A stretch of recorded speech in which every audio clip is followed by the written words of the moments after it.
Rogue tier, we still winning. Magic card, oh, we extending. Dark Law, he still contending. Sunrise, your lights in it. Yugi peoples, welcome to the commentary. We back again with some more Master Duel gameplay, which is getting harder and harder to get because I am in Diamond 1, and a lot of players just kind of concede, especially when you just activate this card right here that we're going to start off our turn with. Like, they see a hero lives and they owe us heroes in Dark Law, and I'm just going to concede. So, be patient with me because I want to, at least like have something to talk about in the video when I do get to make it, besides my opponent just quitting. So right here, you see we start off with a hero lives, and I have the Mally Boy in hand, and you might think this is kind of weird the way I decided to do the combo, but I actually prioritized being able to make Mass Hero Dark Law in this video. So this is how you get Dark Law DPE, basically, if you start off with Faris. So we're gonna go get the Cross Crusader. We're gonna send that to go ahead and add our elemental hero Graceful Charity, which we will not be using the Graceful Charity effect this turn. We're gonna go ahead and use him to special summon a Shadow Mist because we didn't activate his effect to add that denier to our hand, and we're gonna go ahead and use his effect to fix the mass change instead. Then right here we're gonna poly into Darkwing Duck Destiny Hero Dangerous, so that we can use his effect to drop that denier into the graveyard, so that we can also have him for later, and so that we can get our poly back, and so that we can make DPE to go alongside our Masked Hero Dark Law. You see there, go ahead and use denier's effect to go ahead and put the poly back onto the board using denier and Destiny Hero Dangerous now to go ahead and make that DPE.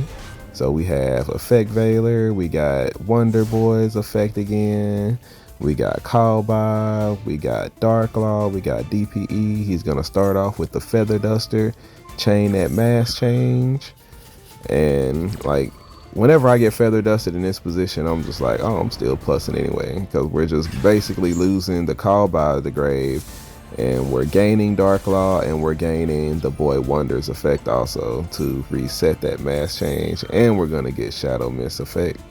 It's pretty bad Feather Duster right there for him. We're gonna get Stratos in case we need to destroy back row and stuff next turn. Reset that. We're gonna see right there that we're playing against Sky Strikers. Banish that engage, and then Dark Law goes ahead and does his thing that he's known for doing and snipe the card that my opponent thought was going to win him the game. So right there we get an easy victory thanks to Dark Law pretty much.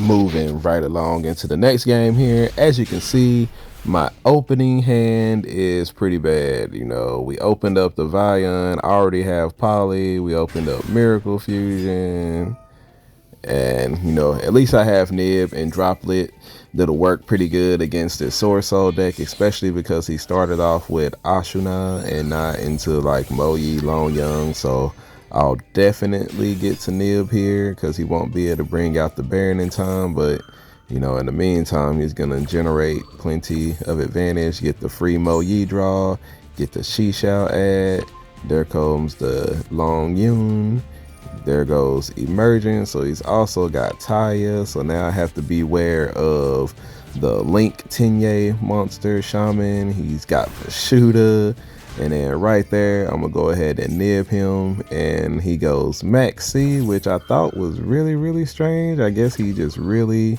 wanted to draw, and I can't see what's inside his hand, so I don't know if the draw ended up being beneficial to him, but it didn't matter that I nibbed him. He's got the desires for even more advantage, draws into one of the Tenye monsters, and so now I know I'm just like really screwed over right here. Here goes the Monk. He's already got the Ashuna engraved, and the nib token is a normal monster, so he's going to be able to use Ashuna's effect. Then he's going to go ahead and make the Shaman, and I know he's already got Tai in hand, so now I'm worried. I'm thinking he's gonna have Berserker, which is fine. I don't mind him having Berserker. Now After this turn was over with, I was kind of thinking maybe it would have been better to let him build his board and then just droplet him and go Trinity. But, you know, I didn't have any other heroes in hand, so I thought that maybe that might not be the best idea. But now that I think about it, I'm pretty sure I could have found a way to have done it. So his turn ends with Berserker, 3 cards in hand in the back row that I assume is the Blackout. Go ahead and summon Vion, try to get something started, but he's also got the Ash. And yeah, this game right here was just pretty disappointing. But in Master Duel, Verte is not banned, so you know, if you got 2 effect monsters on the board, go ahead and make that Verte. We're gonna see if DPE can help us win this game. So use that effect, drop the Denier, drop Mally Boy, go ahead and bring out DPE and see how much work we can put in with him. We're gonna bring him out to the board, jump to battle phase, try to attack over the Berserker, and he's gonna chain the Imperm. I'm gonna go ahead and chain that Droplet, send the Verte, because I don't want him on the board getting beat up, to have the attack of the Berserker so that the DPE does not die in battle to him, since we already declared an attack. And just taking a second to look over the board state and what just happened. When my opponent chained the Imperm, it really put me in a bad position because now my DPE's effect is negated, but I need to destroy this Berserker because if he stays on the board, whenever I go to activate my DPE, he's just going to get banished. He's got this big ass nib token, and he's still got Shaman with Tai Yi in the grave. And so just with these 2 unactivatable Poly and Miracle Fusions, I'm just in a really bad position, pretty much one where I'm not going to be able to win.